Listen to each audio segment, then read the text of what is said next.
Magandang araw sa inyong lahat mga kamatyas! Ngayon naman ay ating susubaybayan ang kabubukas pa lang na US Chess Championship na ginaganap ngayon sa St. Louis. Kasali si Super Grandmaster Wesley So. Ang kanyang round 1 pair ay against Super Grandmaster Leiner Perez Dominguez. Sino-sino ba ang mga nagbabakbakan dito? Silipin natin. Pinangungunahan ni defending champion Fabiano Caruana. Ayan, USCF rating ang taas na-break ang 28 barrier, 28.61. Wesley So, 28.22 na rin pala sa USCF rating. Pero ang ginagamit po dito mga kamatyas ay FIDE rating ha. Levon Aronian, Leiner Dominguez, Sam Sevian, Ray Robson, Jeffrey Xiong, Sam Shankland, Hans Niemann. Ayan, nakabalik na ulit sa sirkulasyon si Niemann. 2 games ang i-analyze natin ngayon mga kamatyas ha. Pagkatapos kay Wesley, silipin naman natin ang nangyaring bakbakan kay Hans Niemann at Darius Zerks. Abhimanyu Mishra ang world's youngest grandmaster. Susubaybayan din natin yan sa mga susunod. And ang bullet monster Andrew Tang. Ayan po ang mga magbabakbakan dito sa 2023 US Championship Men's Division. At ang malaking tanong, sino ang wala dito? Alam ko ang nasa isip nyo. Comment na lang po sa section below, i-heart and like ko sa kung sinong makakatamang sagot. May malaking question dito sa lineup na to. Bakit wala siya? Comment na lang po. Maraming salamat. At ito pa ang iba pang detalye, ang pinaglalabanan sa men's division, ang ika-12 place, $6,000 na. Mahigit 300,000 pesos sa atin yan. Big time mga kamatyas. Ang national championship nila, 11th, 7th, 10th, 8,000, 9th, 9,000, 8th, 10,000, 7th, 11,000, 6th, 14,000, 5th, 20,000, 4th, 25,000, 3rd, 35,000, 2nd, 45,000 at ang champion ay tatanggap ng tumataginting na $60,000. At mayroon pang Fisher's bonus na kung sinong makaka-perfect, meron daw additional $64,000. Yung kagaya ng ginawa ni Fisher na pinerfect niya. Pero napakahirap nun, no? Napakahirap gawin yon mga kamatyas. At ito po ang round 1 pairing, Aronian versus Caruana, Xiong versus Mishra, Tang versus Shankland, Robson versus Sevian, Niemann versus Zerks, So versus Dominguez. At syempre, susubaybayan din naman natin sa mga iba pang videos na gagawin natin dito sa US Women's Championship. Pinangungunahan ni Irina Krush, Alice Lee. Ayan, ang sinasabing pang tapat daw kay WIM Lu Miaoyi dahil 14 years old lang, napakatindi ng performance din. At ito naman ang kanilang format. 12 players round robin, 90 minutes for first 40 moves, 30 minutes for rest of the game, 30-second increment from move 1. Ang tagal. Long game. No draw offers. Ayaw ng organizer and sponsor ang nag-o-offer ng draw. Gusto kong tabla. Tabla talaga ang nangyaring resulta sa laban. 1.4 win, 1/2 point for draw. So classical scoring system tayo. Okay, silipin na natin ang bakbakang Wesley So and Dominguez. Susunod natin kay Niemann after nito. Nag-E4 si Wesley, nag-E5 si Domeng, Knight F3, Knight C6, D4. Nag-scotch opening. Mukhang sinorpresa niya si Domeng. At kinapture Knight X D4, Knight F6, kumapture, takes, E5. Nako, legendary na ang opening na ito. Panahong pa nila Kasparov ito. Talagang gamit na gamit na. B3, G6. So relax lang ang knight dyan ha. Hindi pwedeng capturein. Matatagpas ang reyna. At nag-G3, Bishop G7, threat ang pawn, Bishop B2, depensa, nag-castle, Bishop G2, Rook A E8, another pressure, at nag-castle lang. Bishop takes E5, binigay talaga ang pawn sa E5 pero ito po ang nangyaring line.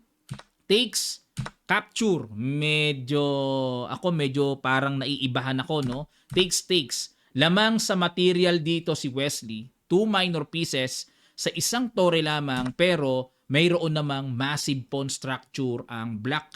Knight C3, threat sa pawn, at nag C6, dinipensahan, Knight A4, Rook F E8 battery at nag-Bishop F3 para maiwasan ang pasok ng Rook sa E2. King F8, Knight C5, King E7 at nasa ika-21st move na tayo. Bookline pa rin, wala pang bago mga kamatyas. Knight D3, Rook E6, Knight F4 at diyan pa lang nawala sa bookline. Okay, novelty ang Knight F4 dahil sa mga nagdaang laban, may tumira na ng Rook C1 at may bumalik ng Knight sa C5. Okay? Pero itong Knight F4 bago. Nag-Rook E5, Knight D3, tiniret ulit, Rook E6, binalikan ng threat ulit, Rook E5, Knight D3, Rook E6, nagkulitan ng pabalik-balik na tira, walang magawa ang organizer, tabla talaga. Kasi walang opera ng draw nag-repetition, tabla. Nangyari sa laro Okay, yan po mga kamatyas ang naging laro kagad ni Wesley. Tabla kagad sa first round. Pero syempre mangangainit pa makina niyan. Susubaybayan natin ang kanyang mga laro pa sa mga susunod na rounds. Okay, lipat naman tayo sa naging laro ni Hansmoke Niemann. White dito si Niemann, black si Cirques. This time, OTB. Pagpasok pa lang sa venue, napakahigpit na ng seguridad. Kaya yung mga nag-iisip na baka mandaya na naman si Niemann, wala na po yun mga kamatyas. Napakahirap na yun. Dahil sa pinagdaan ng record ni Niemann, nagbagong buhay na yan. For sure. Ang ginawa nag-E4, E5 si Cirques, Knight F3, Knight C6, nag-Ruy Lopez. Classical ang pinasok. Bishop A4, Knight F6, Castle, Bishop C5. Napusuan dito ni Cirques ang Archangelski variation at nag-C3. Ayan, para bibitaw ng D4 mamaya, matempuhan ang Bishop. Nag-B5, Bishop B3, D6, D4 na, Bishop B6. Umaatras talaga yan at A4 para makapag-apply ng pressure kaagad sa queen side. Okay, dito baka mapaisip kayo mga kamatyas, maging tanong sa inyo, bakit hindi kinapture ang pawn sa E5? May posibilidad na ma-queen to queen. Hindi na makakapag-castling ang black. Magna-knight D2 and magki-king E7. Hindi na nga makakapag-castling pero wala ng queen na pupwedeng makaatake sa king kung hindi na makapag-castling. Okay lang ang black dyan. Okay? Walang problema sa developments na mangyayari sa black. Very easy for black. Kaya okay lang i-offer na queen to queen. At dahil okay lang, syempre, A4, apply muna ng pressure sa queen side. Bishop G4, Bishop G5, opening pa lang, ang tutulis na kagad ng mga pressure na binibitawan. Rook B8, D5 at dyan nawala sa talaan ng aklat mga kamatyas. Dahil sa mga nagdaang laban, ang main line talaga dito ay A takes B5. Pangalawa, yung Bishop D5. Yan ang madalas na nagaganap sa ganitong posisyon. Pero, nag-D5 dito si Niemann, Knight E7, H3, paalis muna, Bishop H5, ayun, na bad move kagad dito si Cirques, according to Stockfish. Dapat daw ang tira atras sa D7 para meron na ring extra support sa B5. Ayun, pero, balik tayo, nag-Bishop H5, Brand X naman ang binalik ni Niemann. Dapat naman daw ang tira dito, capturing na talaga ang knight. Yun nga lang annoying sa side ng puti na kahit na magkaroon ng double po ng black, makakapag-produce naman ng pressure ang black sa G-file. Yan ang natanaw ni Niemann na baka mamaya makompensate ang pangit na pawn structure sa malakas na pressure sa G-file. Kaya, pero yan ang gusto ni Stockfish na dapat gawin ng puti. Balik tayo sa Queen D3, Knight D7, good move, nakaiwas na para di na makainan at may balak pumunta sa C5 square. Bishop C2, H6, ayun, bad move na naman ni Cirques, dapat daw ang tira F6, yan pala ang pangpaalis. Tapos magbi-Bishop H4 and Knight C5, etc. etc. Yan ang gusto ng computer engine. Pero, nag-H6, balik tayo. Kinapture na, good move para makatipid ng tempo. At nag-B4 para wala ng Knight C5 na nakakailang na lundag. At dito, still, mayroon pa rin pinoproblema ang black sa B5 pressure. Nag-castle, Knight B D2. Relax lang, develop lang. At wag ma-attract dito na Oy, isang pawn! May bishop takes F2 sacrifice na bitaw. Iyakan time may queenless. Kaya dapat mag-ingat palagi at all times. Nag-knight B dito. Bishop G6, A5, Bishop A7, C4. Ayan na. Ratsyada na ng bitaw ng atake. Knight F6, pressure sa E4, Queen C3, Knight H5, syempre, ang galing din ni Cirques, no? Nakakapaghanap siya ng planong nakakailang day na paparating. C takes B5, Knight F4 muna, threatening Knight E2. Double yan, nako, delikading. King H2 umilag, A takes B5, another bad move by Cirques. Ang daming bad move kagad ni Cirques sa opening, Kanina pa. Dapat daw ang tira F5, yan na pala. Nako, kalalim yan. Sino makakatanaw ng ganyang nakainan na sa B5 tapos nagpapakain uli dito, mag-F takes E4, Bishop takes E4, takes, and Queen F7 para babawiin ang pawn sa D5 pero nakakailang yan. Nako, ang hirap sa practical niyan sa black. Ang daming po na pinakain So dito sa tao talaga, kakapturin talaga para bumawi. Rook AE1, Brand X by Niemann. Dapat daw ang tira ay G3. Paalisin na ang knight. Tapos magda-knight E2, Queen B3, Knight D4, Knight takes D4, Bishop takes D4, Rook AC1. Ayan. Pero okay pa naman ang puti, no? Slightly better sa evaluation bar. Ayan. Balik tayo. Pero ang ginawa, nag-Rook AE1. Na ilang si Niemann na baka mamaya malundagan ng knight dyan at makalipat ang knight sa D4. No? Queen D7, good move. Bakit kaya naging good move? Mag-E5 na ba? Bibitaw? Para walang G3. Kaya naging good move. Wala nang time na paalisin ang knight dahil mayroong Queen takes H3, King G1, mamamatchas. Ibig sabihin, matibay ang knight na ngayon sa F4. Nag-Bishop B1, Rook BC8, Rook C1, ayun, lipat na. Para hindi makasi6. Nag-F5, Knight H4, good move. Threat sa Bishop, Bishop E8, good move pa rin. Para mapilit naman na mag-C6. Pero bakit binibigay ng buong buo ang pawn sa F5 E takes F5. Pero teka muna mga kamatsas, no? May malaking tanong sa akin, ano ang meron kung Knight ang ipang-capture dyan para buong buo? Magna-Knight E2 daw. Tapos, Queen C6. Ay, double. Oo nga pala. Tangay na nga pala ang Rook sa C1. Takes and Queen takes D7. Bishop takes D7. Knight E7. Check. May bawi. King H7. Capture. Rook takes C8 and Rook takes C1. Okay, slightly better for white. Pero hindi tipo ito ni Niemann, ano? Kaya pawn ang pinang-capture niya. Knight E2. Ayun. Talagang in-invite pala talaga ni Niemann. Sige, pasok ka. Dubolin mo ko. Bad move pa rin pala yan. Dapat daw tira dito. Capturing na lang ang Knight sa D5. Yun nga lang, nakakailang. Baka mamaya masundutan ng mga pin-pin dyan. Ayun. Pero, balik tayo sa Knight E2. Queen D3. Takes. Quality down dito si Niemann. Pero, tingnan nyo mga pyesa. Napaka-aktibo. Yung bishop nakatago, may threat pang bibitaw mamaya ng F6. May mga check-check dun mamaya. Bishop takes F2. Ayun, dito mga kamatsas. May good move na binitawan si Niemann. Sa pool, sa computer engine, Stockfish, ang tirang yon. Paki-guess nyo, sa ilang sandali lang, tutuloy kagad natin. Start.